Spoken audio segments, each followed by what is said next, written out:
சேலம் மாவட்டம் எடப்பாடி அருகே 1991 முதல் 1992 ஆண்டு அரசு பள்ளியில் 10ஆம் வகுப்பு பயின்ற முன்னாள் மாணவ மாணவிகள் ஒன்றிணைந்து பள்ளி வளாகத்தில் 10 லட்சம் ரூபாய் மதிப்பீட்டில் கலையரங்கத்தை திறந்து வைத்துள்ளனர்.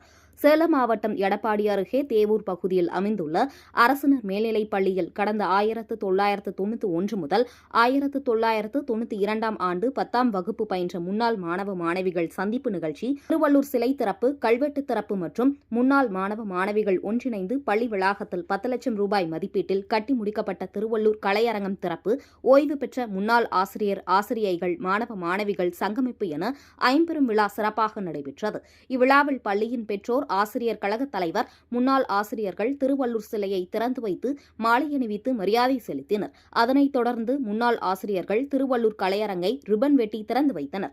இதனைத் தொடர்ந்து செய்தியாளர்களை சந்தித்து பேசிய முன்னாள் மாணவர்கள், அரசு பள்ளியில் பயிலும் இன்றைய தலைமுறை மாணவ மாணவிகளுக்கு முன் உதாரணமாக இருக்கும் நல்ல நோக்கத்தில் இப்பள்ளிக்கு 10 லட்சம் ரூபாய் மதிப்பீட்டில் கலையரங்கம் கட்டி அர்ப்பணிப்பு வழங்கியதாக நிகழ்ச்சியுடன் தெரிவித்தனர்.